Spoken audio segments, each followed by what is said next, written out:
Thank you all so much for joining us this morning. I want to first welcome you to the city of Tacoma.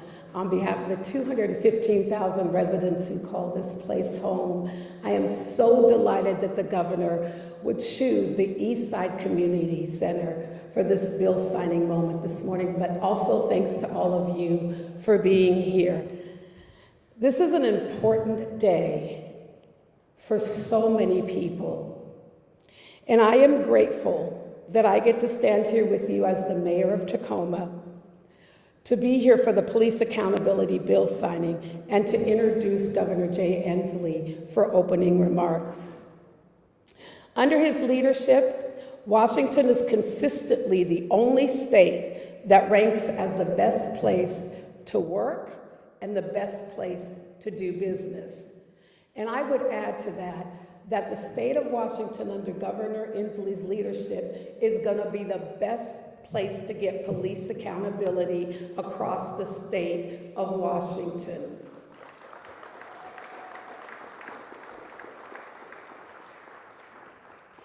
You know, Washington has the nation's highest minimum wages, paid sick leave for all workers, a best in the nation paid family leave program, and some of the nation's most rigorous clean air and water standards, and one of the highest union membership rates in the U.S. I see Chris and Brenda over there. They should be making a whole bunch of noise right now. But let me just share just a brief list of accomplishments that our governor has made since his election in 2013. We've expanded voter rights when other states are losing them. We provided affordable health care to more than 800,000 Washingtonians. He passed the Reproductive Parity Act. We stood up to the president's Muslim ban. He protected the LGBTQ plus Americans from discrimination, raised the minimum wage, passed historic investments in public school and infrastructure, and created one of the best clean energy economies in America. That's the state that we live in, and that's under the leadership of our amazing governor, Governor Jay Inslee. In 2020, he was called on to lead our state through two historic pandemics. The pandemic that is COVID and the pandemic that is systemic racism. Among his response efforts, he convened a task force on independent investigations of police use of force, which was foundational for much of this legislation that is before us today.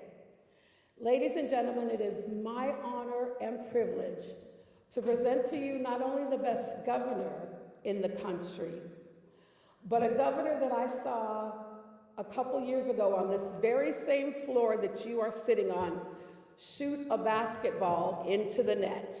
Our governor, Governor Jay Inslee.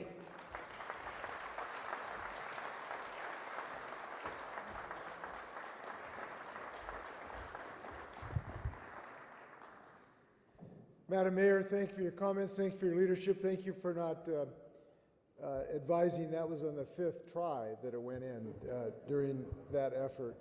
Madam Mayor, thank you for your leadership. We are in the city of destiny, and I take that seriously. I believe that it is our destiny in the state of Washington and the Tacoma community to always lead in the cause of advancing justice. And today, with the bills I will be signing, Washington State is creating a comprehensive system of improving accountability and transparency in law enforcement. Isn't it great that as of noon today, we will have the best, most comprehensive, most transparent, most effective police accountability laws in the United States? That's what we're going to have.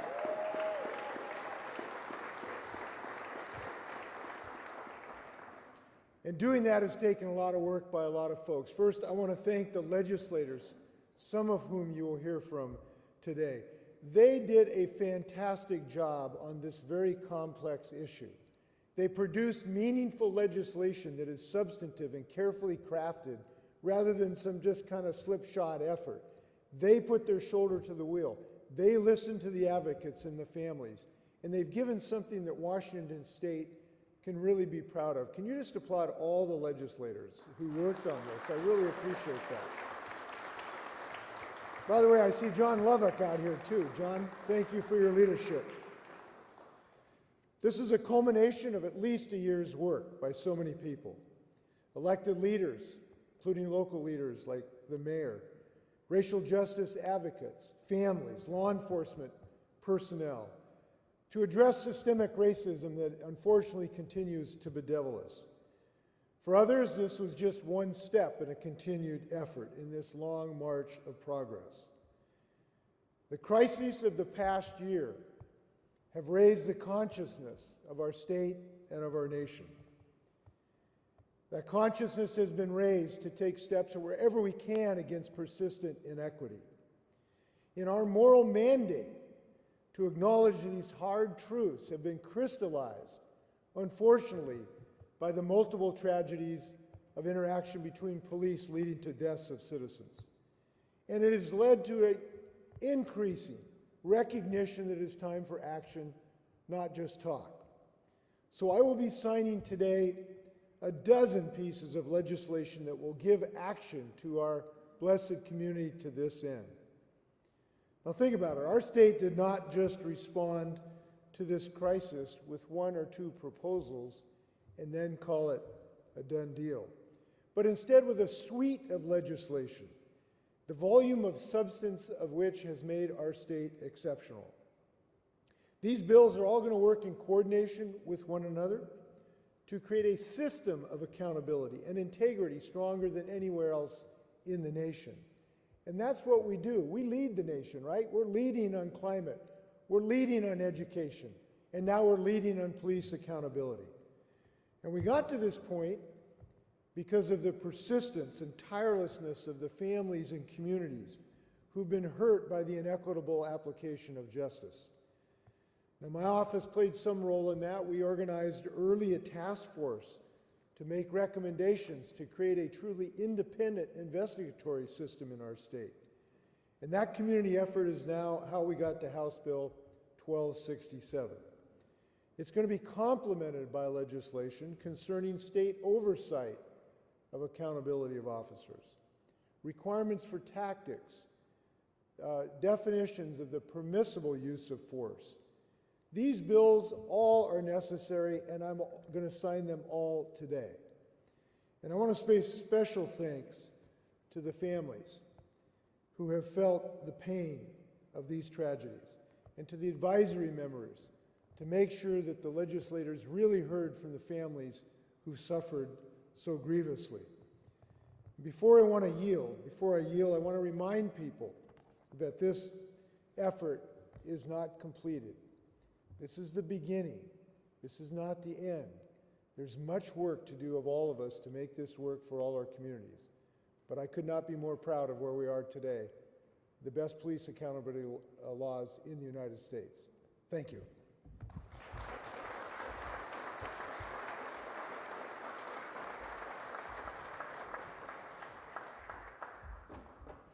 Thank you, Governor Inslee, for those remarks, and thank you again for being here in Tacoma. And he's right, he did make the basketball shot. It is now my honor to introduce Sonya Joseph, and I'll next be introducing Katrina Johnson. On a day like this, when so many of us are so happy about what's about to happen, we're excited for the change. There are family members who have been grieving for a long time and waiting for moments like this. And as I talked to some of them this morning, it was hard to contain my excitement for this day and for this moment. So as I was speaking to them, I thought, is it okay to be excited? And they said, absolutely. I was talking to Jackie Salyer's mother, and she said, absolutely, it's okay to be excited because this is a step in the right direction. We're moving forward. And with that, another family member who is here today is Sonya Joseph. Over the course of 20 years as a medical massage therapist and a business owner, Sonya Joseph found passion in continuing education. Her ambition and drive led to the world of computer science, and she is currently working on her master's degree in information technology. Sonya's life took a tragic turn in 2017 when Sonya Joseph McDade, her eldest son, was killed by law enforcement. Sonya became an active for social justice to advocate for communities impacted by police violence. Family is Sonya's #1 priority. Her goals and focus are personal growth and impacting positive change for the community. Sonya Joseph, please come to the stage. Let's give her an applause as she comes.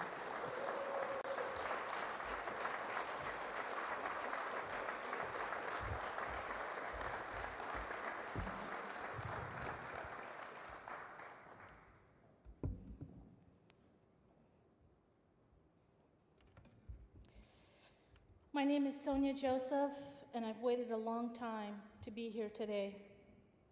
I'm the mother of Sonya Joseph McDade. On June 24th, 2017, my 20-year-old son was brutally murdered by the Kent police. The entire chain of events was quickly escalated by the actions of the Kent police officers. I quickly realized that the process to justice was a long road with many systems in place that hindered accountability. In Washington State for law enforcement, and that was alarming. In the years since I've lost my son, I have worked with many coalitions, currently with Washington Coalition for Police Accountability, which includes many strong and courageous people who want to change laws and work on our court systems. It is my hope that other families will not have to endure what I did in order to get justice and reclaim my son's legacy. The bills that will become into law today are monumental and a step forward, providing clarity for law enforcement when they engage in the use of deadly force, and also to provide greater accountability when officers do cross the line.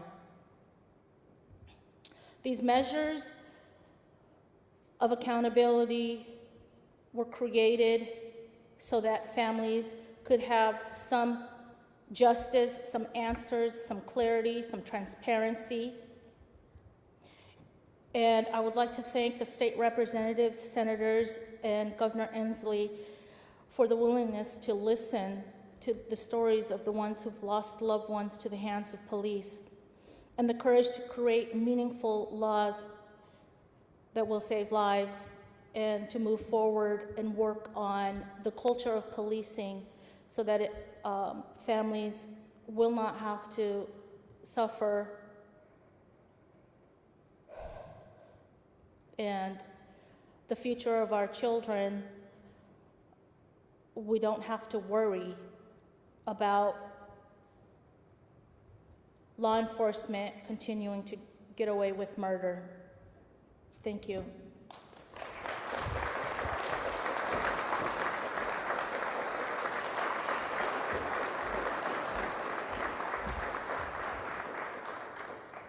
It is now my honor to introduce Katrina Johnson. Katrina Johnson is the senior organizer for Voices of Community Activists and Leaders, known as Vocal WA, and a former law enforcement assisted diversion lead project manager. Katrina became a social justice activist, advocate, and spokesperson for her family in June of 2017. After her first cousin, Charlena Lyles, was killed by police officers in her home in North Seattle. The officers were responding to the location to investigate a burglary that Charlena had reported. The officers, I'm sorry, Katrina is a core member of Families Are the Front Line. She works with other families who have lost loved ones to the use of deadly force in Washington state, as well as local nonprofits working to improve policy on the use of lethal force, emphasizing de-escalation, reducing instances of deadly force, and improving police-community relations. Katrina gathered signatures for I-940 and supported the resolution negotiated by De-Escalate Washington and the law enforcement leaders that resulted in House Bill 3003, modifying I-940 after it was adopted by the state legislature. It is my honor to introduce my own resident, Katrina Johnson.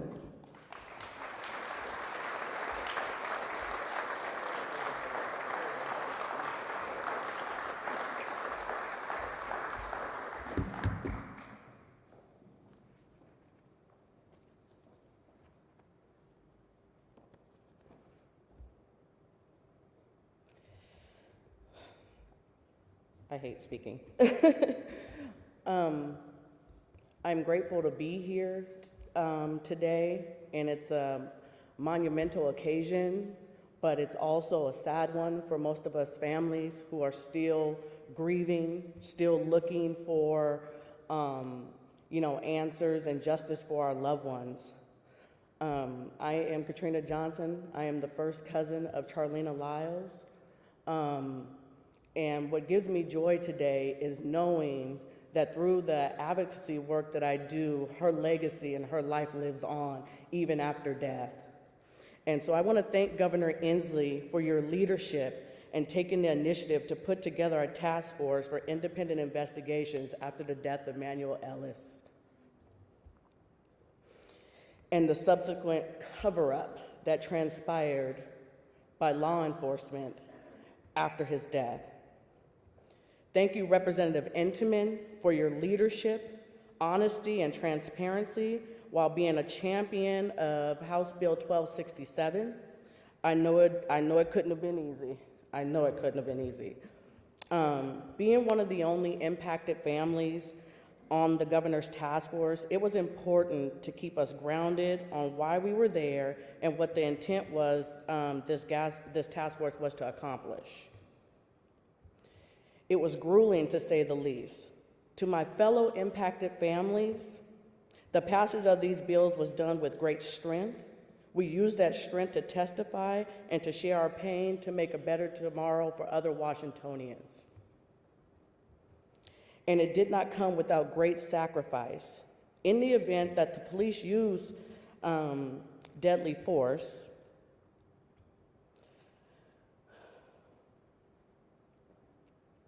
we are relieved to know that it will not be police investigating police. We know that there is a pathway for cases that were pre-I-940, and the cases post-940 will be reopened.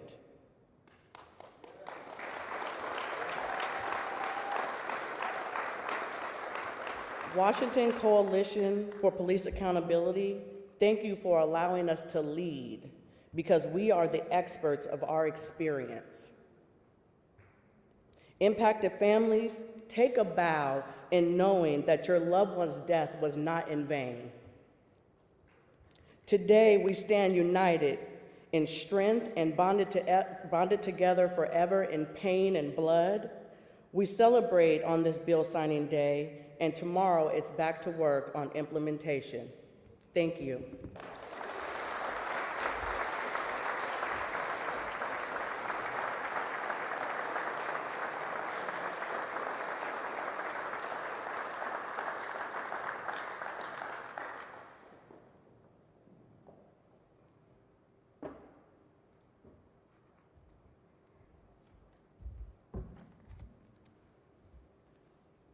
Good morning.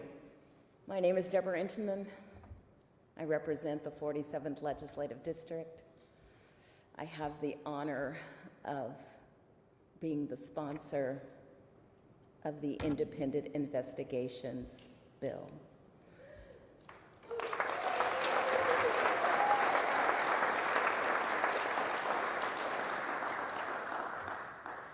This was not an easy task, but when I think about and I am awed by the families who lost a loved one and wanted to participate in this fight, I could not say that I was tired, and I could not stop.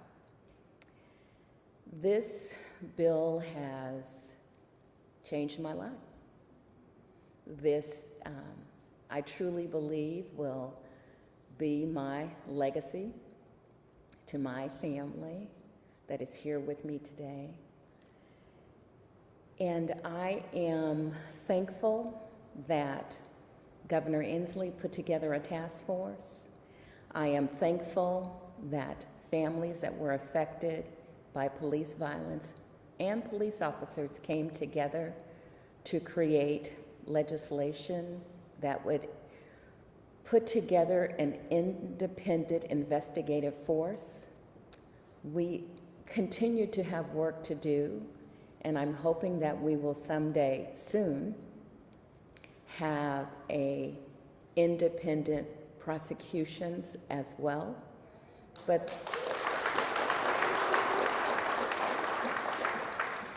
But in this moment, I would just like to say thank you. Thank you to the families who have experienced the greatest loss that I cannot imagine. But I'd also like to say thank you to our staff members who worked on writing and rewriting bills, putting in amendments, working long hours with us during COVID. I'd like to say a special thanks to my LA, Derek, who is not here today, but without him I would not have been able to endure. And I'd like to also say thank you to our community, because without your support, we would not have had the strength to go on. We are just beginning this journey. We hope that you will be there with us, but I thank you for as far as you have come with us today.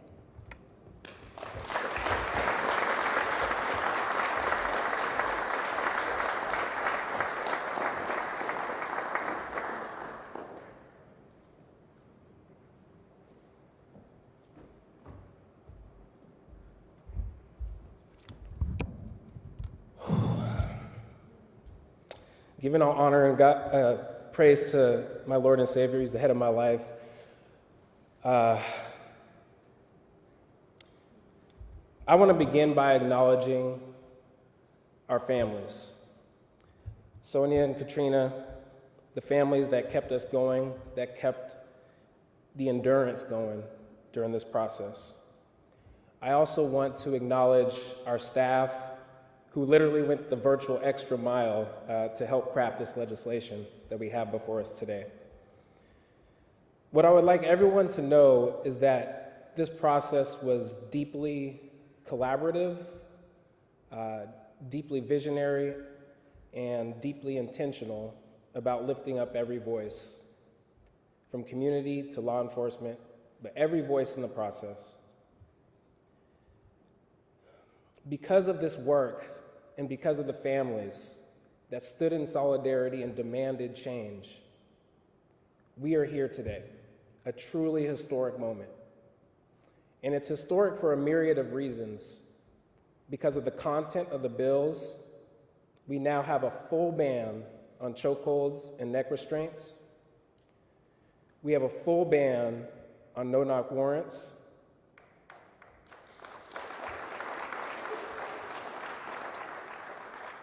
We are restricting the use of tear gas in vehicular pursuits. And we are beginning the process, the profound process of demilitarizing our police.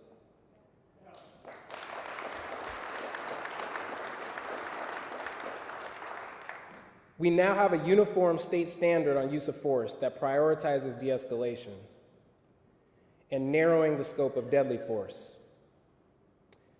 But also the context in which these bills got across the finish line. 2020 was a difficult year, a challenging year for all of us. We watched for over 9 minutes as the life of George Floyd literally left before our eyes. We watched the legal proceedings of the case of Breonna Taylor that did not give justice. We unfortunately saw in our own backyard the death of Manny Ellis here in our streets. And we saw a solidarity, a tremendous solidarity of people coming together to demand change. And for the first time, not only communities of color, Black and brown communities, but the majority of communities demanded change from us as legislators. And I'm proud to say we delivered on both accountability, which is retroactive, and justice, which is proactive. And finally, the course of action that we have set for all bills moving forward. Again, taking into consideration all perspectives, all opinions, even the ones we don't want to hear. I'm just so proud to be here today and to be a part of this process. It was probably the hardest thing I've ever done, but because of the families, again, that turned their unimaginable pain into purpose to provide a trajectory for these bills, we would not be here today. But as Katrina said, we have to keep going. It's not just a moment, but a movement, meaning we have to remain in momentum. We have to remain vigilant to make sure these policies are enforced on the ground tomorrow. But today, we can celebrate the fact that we came together. Justice is just us coming together to transform the system. Thank you so much.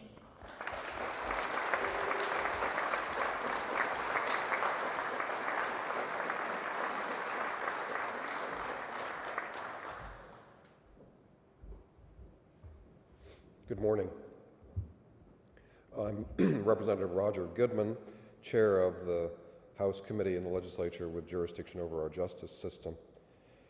It was almost exactly a year ago that George Floyd senselessly and needlessly lost his life with his face on the pavement, spurring national demonstrations in our streets unlike anything we've ever seen before. My first thought was, well, we're different here in Washington. We achieved a historic agreement between law enforcement and the community in enacting Initiative 940, restricting the use of deadly force. But then I realized there's so much unfinished work on the table, and we had to act.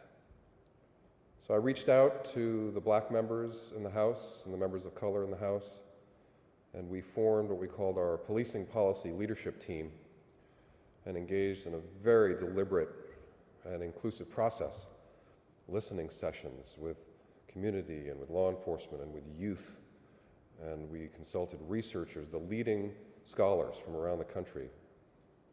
And we coordinated with our counterparts in other legislatures in Connecticut, Colorado, and Virginia, and Minnesota, and Oregon, and other states. And also closely coordinated with the Senate, which is unusual, actually. But as we look back over what has now been a year's worth of work, we achieved a remarkable accomplishment in legislative measures that, in spite of a pandemic and operating remotely, have now brought more accountability for police who commit misconduct, will, in my mind, certainly improve relationships between police and the community, and will uphold the policing profession itself. The process of disagreement was inevitable, but disagreement is important because it yields something better. And more than anything, the disagreement was in an agreeable manner, which I think in this state we distinguish ourselves from the other Washington. And so I want to thank all of the interested parties, the law enforcement groups. I see Teamsters and Federation of State Employees, the State Troopers Association, Fraternal Order of Police, Council of Police and Sheriffs, for a more collaborative approach than you would have imagined. Again, despite disagreements. But more than anything else, I want to thank families and community. Particularly, I just want to say I'm sorry to the members of the families who had to testify over and over again, potentially re-traumatizing yourselves, but it was necessary. We had to hear your voices, and your faces made tangible the policies that we were putting in place. So thank you in particular to the families who have lost loved ones, and to the Coalition for Police Accountability, which formed around the same time that we got our work going. So just a remarkable effort, and just want to thank all of you for this. And now, of course, is the hard work of implementation. So there's still more work to be done, but this is a moment to celebrate. So thank you.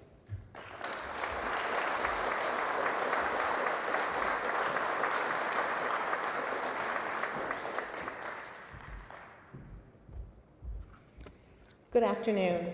I'm Manka Dingre, the state senator from the 45th Legislative District. You know, the unfortunate truth in America is that the darker your skin color, the harder life is for you. This is true in all aspects of life, from access to health care, housing, education, jobs, and it is especially true that the darker your skin color, the more likely you are to suffer violence at the hands of law enforcement. And that is not justice.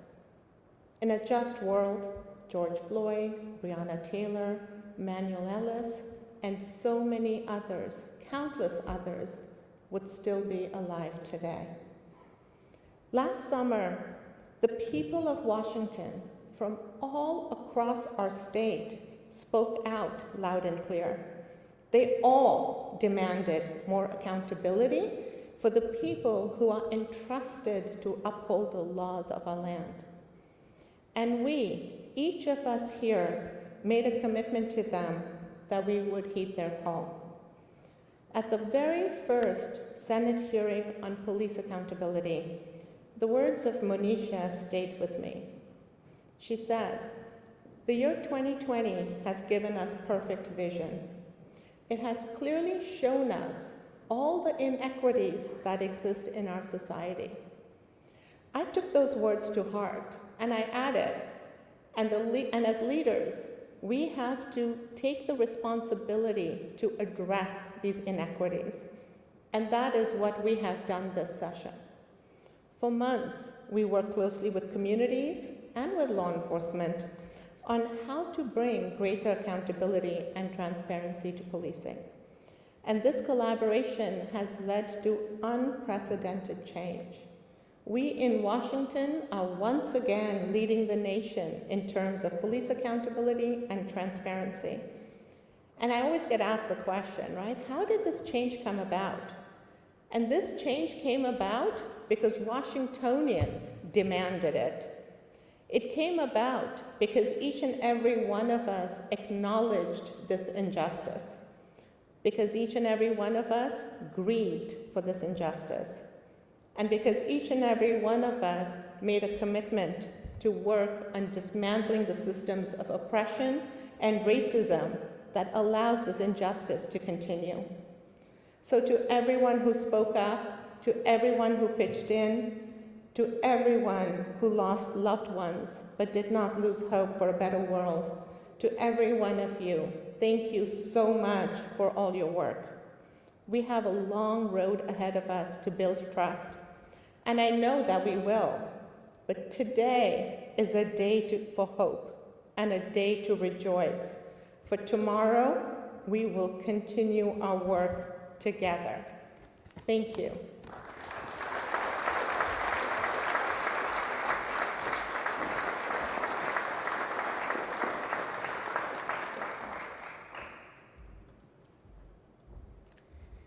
Good morning.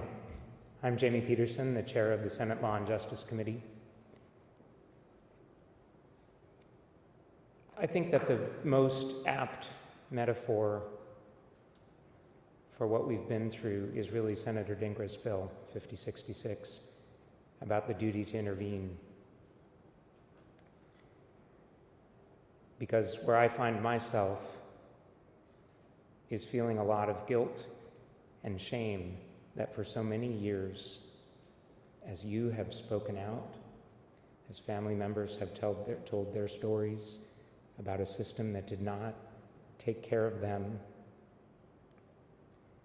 just like the younger police officers who stood at the side of Derek Chauvin and watched him crush the life out of George Floyd. Too many of us, myself included, stood by and did nothing and tolerated a system infused with racism because it was comfortable and easy.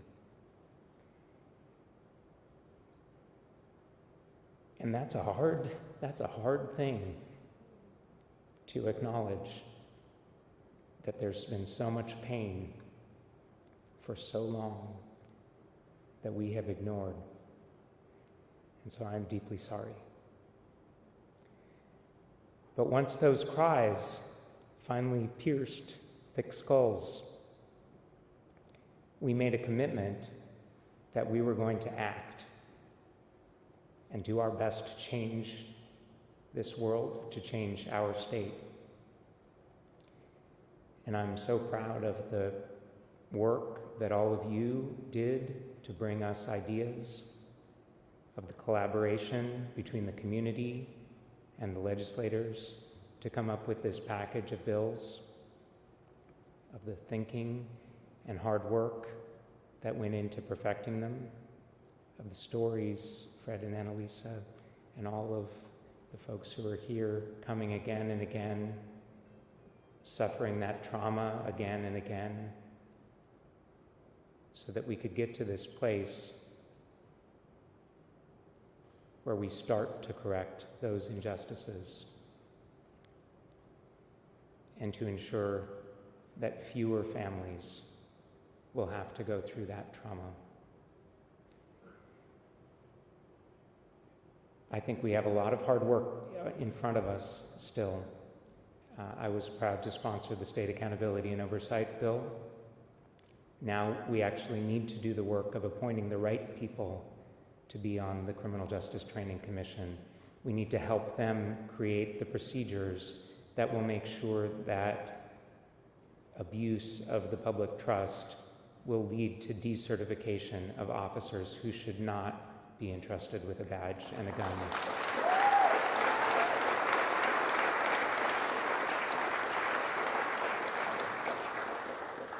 And we need to come back in 2022 and 2023 and all of the years in front of us, listening harder for voices that are alerting us to injustice. I'm glad that we can say that the promises we made a year ago have been fulfilled, that we have these 12 bills and more.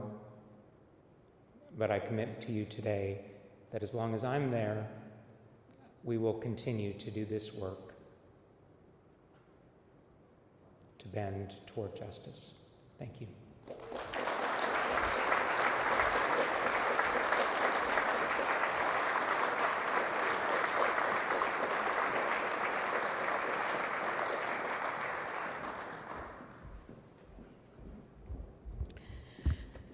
Can we give another round of applause to our speakers?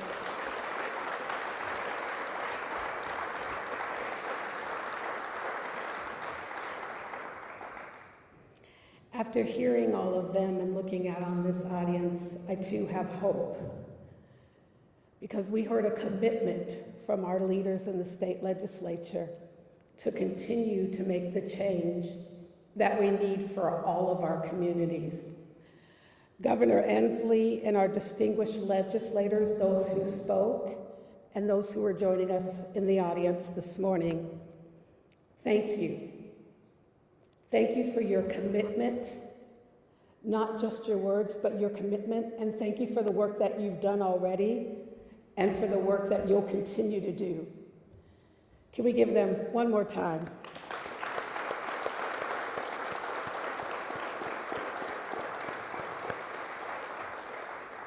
I also want to take this opportunity to thank the Puyallup tribe, who has been a huge advocate and a fighter in this work, and whose land we are on today.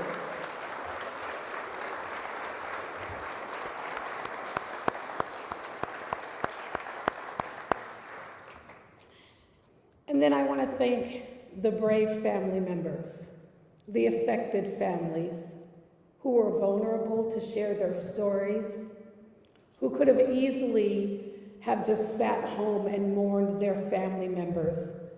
But they really did take that pain and they turned it into progress for us today.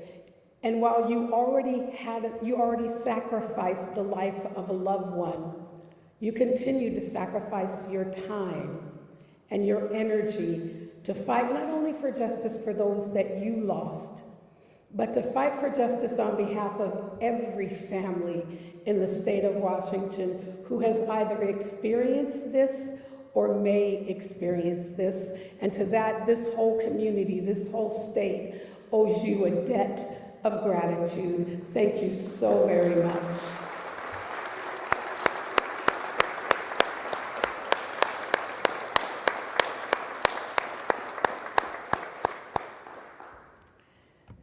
Today, we've heard everyone say that they're committed and dedicated to meaningful reform and accountability measures in Washington state. Today, we get 12. Next year, I hope we get 24. And after that, then I hope there is no more work to do. I hope that we will live in a country one day where these demands won't have to be made, where everything will just happen because it's the right thing to do. But until then, I'm so grateful that we have the leaders in place that we have who will continue to fight until we have that result. I saw firsthand how the Coalition of Police Accountability, along with passionate community members and impacted families, dedicated endless time and efforts to advancing these bills. And I have to be honored, I have to be honest, I was honored to be able to do my part as your mayor and on behalf of the city of Tacoma. We decided as a city that the independent investigation bill was going to be our #1 priority. And we showed up every time there was an opportunity. I'm sure you guys will be glad not to see me in your committees anytime soon. But we fought alongside you for this, and I am so happy that the governor chose Tacoma to sign these bills. Now, I wish he chose Tacoma because it's the best city in the state. Sorry to everybody else who's here. I wish he chose it just because it's the best city in the state, or because we are in the most incredible, beautiful community center in the city of Washington, right here on our east side. But the reality is that just like I always thought Washington state was different, I always thought Tacoma was different. But Tacoma is like every other city in America. We're not perfect. But we are here today because of Jackie Salyers, because of Benny Branch, because of Manuel Ellis. And today, we get to give back just a little piece of comfort to these families in Tacoma who have suffered such a loss. Families, I want you to know, and families all across Washington, that I stand today with you to honor the memory of those residents and those lost loved ones, and to the friends and family who also are still grieving. While there is more to do, there is lots more to do. I am hopeful that meaningful change brought about by this new legislation will transform the systems of law enforcement for the betterment of all of our communities and everyone who chooses to call Washington State home. We have seen in this legislation a strong coalition of the willing, dedicated to make change in our state. And we've said it many times today, but despite the grief that has brought so many of us together today, today is a moment for reflecting on what was accomplished in this legislation and strengthening our resolve to get up and fight another day for the transformative work that we all want to see, not only in the city of Tacoma, not only in the county of Pierce, not only in Washington state, but that we will show the entire country what real reform looks like and what it looks like when a community comes together to say not here, not anymore, and our legislators hear that and respond and make the change that we will see happen here today. Thank you all so much for being here. Thank you for being a part of this momentous occasion. Let's celebrate today, but let's get up tomorrow and keep working. Thank you all so much.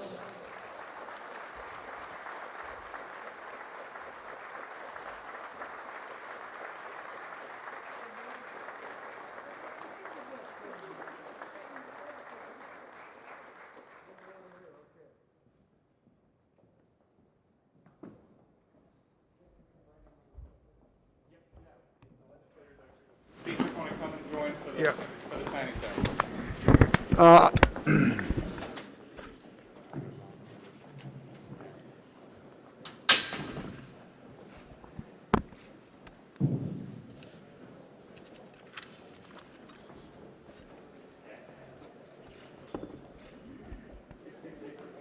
Good looking crowd here.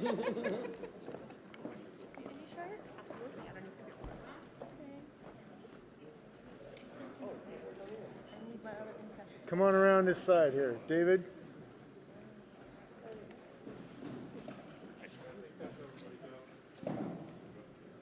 Okay, we're here today for House Bill 1267. This concerns independent investigations of police use of excessive force. As you know, my office formed the task force on independent investigations of police use of force following the death of Manuel Ellis in Tacoma in March 2020. The task force put in tremendous amount of time and effort last year, doing work that was very complex and difficult to develop recommendations for this bill. I requested the legislation based on those recommendations to create a truly independent system to investigate the use of force. Many of the task force and advisory group members are here today, and I thank everyone involved in this effort. The bill creates a new office to conduct competent, unbiased investigations of police use of force. Investigations that are truly independent of any involved agency. I want to thank everyone involved in this, particularly Representative Enneman, who is the prime sponsor. And with that, I'm signing House Bill 1267.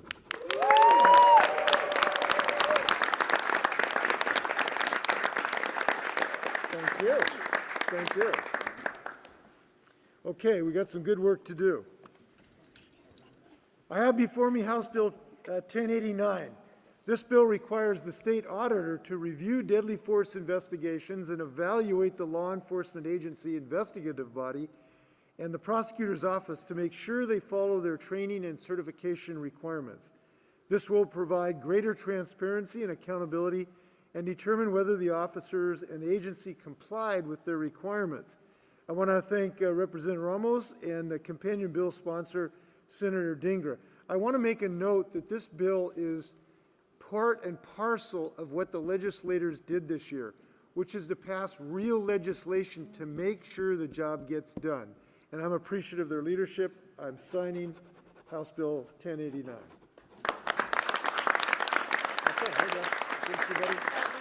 We got one for Senator Dinger here. Where's Senator Dinger? All right. We had to put a new order of pens in for these bills this year.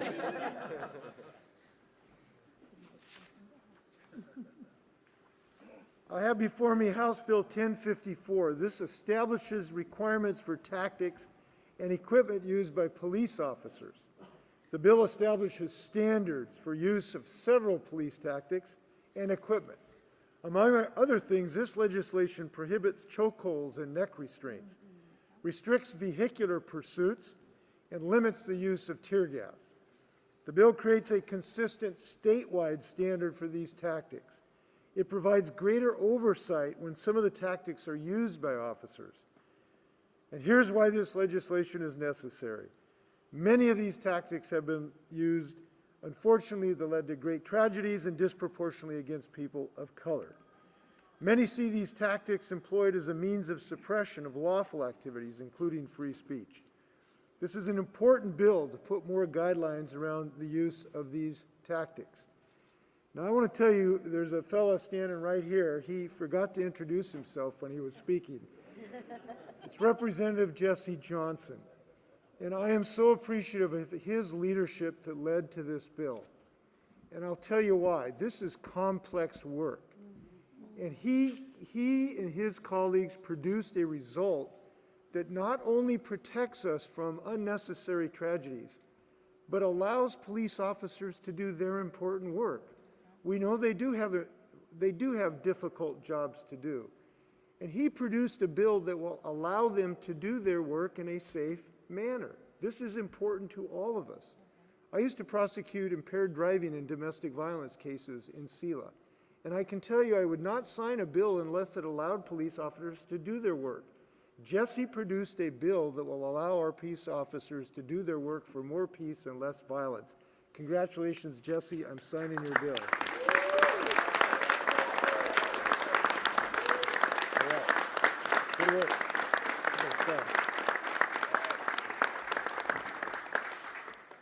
This is Senate Bill 5066. It requires peace officers to intervene when they witness wrongdoing or excessive use of force by fellow officers. This bill supports peace officers safely doing the right thing under challenging circumstances, and it provides a framework of accountability for both individual officers and local law enforcement agencies. I want to thank Senator Dinger for her leadership on this and finding a resolution of the Blake issue as well, and I'm signing your bill.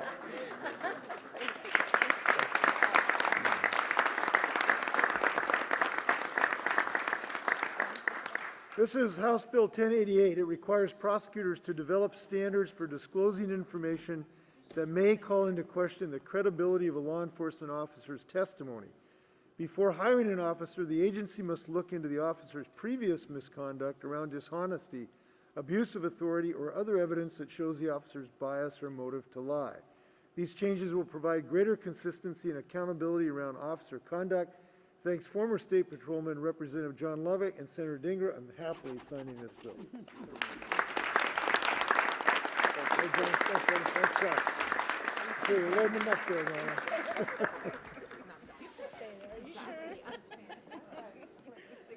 This is Senate Bill 5051. This concerns state oversight and accountability for law enforcement and corrections officers. It changes the purpose and the authority of the Criminal Justice Training Commission, the certification and background check requirements for law enforcement officers. It requires a more thorough review if there is misconduct by an officer, and requires more consistent reporting by law enforcement agencies. The bill creates more transparency around disciplinary actions. Members of the public can now see the results of investigations, and they can know whether an officer was guilty of misconduct. The bill will bring greater accountability if an officer engages in misconduct. I hope this will increase public trust in law enforcement through the transparency that it provides. Thanks, Senator Peterson, for his leadership in signing this bill.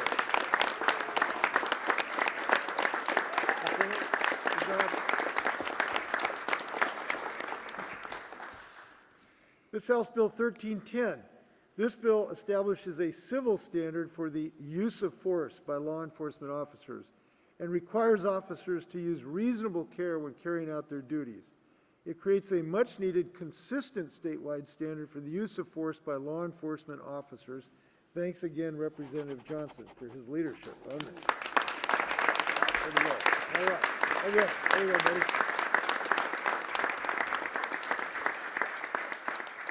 This Senate Bill 5263, this establishes a higher standard for certain civil lawsuits. When a person is injured by a law enforcement agent and the injured party files a personal injury claim against the officer or agency, this bill will limit when law enforcement agents can claim a complete defense against the personal injury claim. The outcome of this bill will allow greater opportunities for those injured by law enforcement to have their personal injury claims actually heard by a court. Thanks Senator Frock for his leadership, and I am signing Senate Bill 5263. Thanks, David. David on here? Okay, that's for David. We're running out of pens. We're running out of pens. We got to have some volunteers for some pens here. Okay, here's Senate Bill 5259. This establishes a statewide use of force data collection and reporting program. This will allow law enforcement agencies and entities to collect and understand how data can help interactions between them and the community.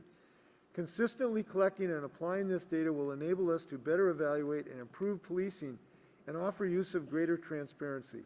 The Office of Attorney General requested this bill, and we appreciate their work on this issue. I want to thank the prime sponsor, Senator Nobles, who's made such an impact early in her career, and thanks to Representative Lovick for the companion bill. With that, I'm signing this thoughtful legislation. Congratulations. Congratulations.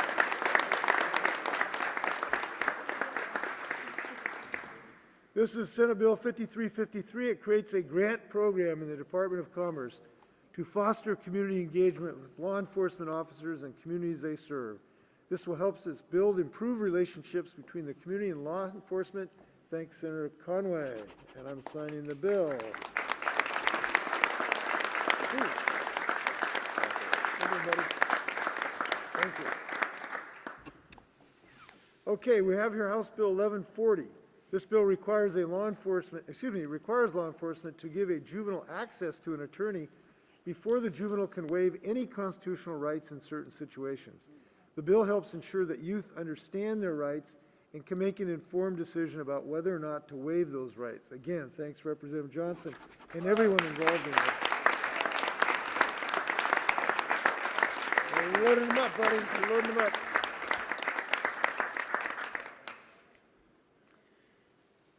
Before I sign this last bill, just a comment about the productivity of the Washington State legislators this year. We're signing 12 bills today. They're all good bills. They're all going to help. But this group of people did so much under such difficult circumstances. Nobody got COVID. Nobody got COVID.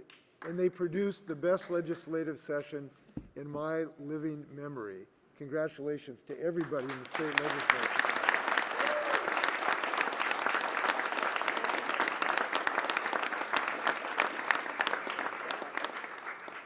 This House Bill 1223, this bill is something I've believed in for some time, and I'm just so happy to see it come to fruition. This bill requires law enforcement officers to electronically record interrogations with a juvenile in custody or when the interrogation relates to a felony offense. This will help reduce false confessions by giving anyone the ability to review and examine the recording of the interrogation. I want to thank the Uniform Law Commission, which requested the bill, for their work, and Representative Peterson. This is long overdue, and I am signing House Bill 1223. Right there. He's in New Mexico. I got him a pen. You're at which? I'm going to get him a pen. There's a pen. No, I'm going to give it to him. We would have passed more bills, but we ran out of pens. So. Okay, I'd love to stand for pictures with anyone interested in this subject. First, let's get a picture with, we got a picture here?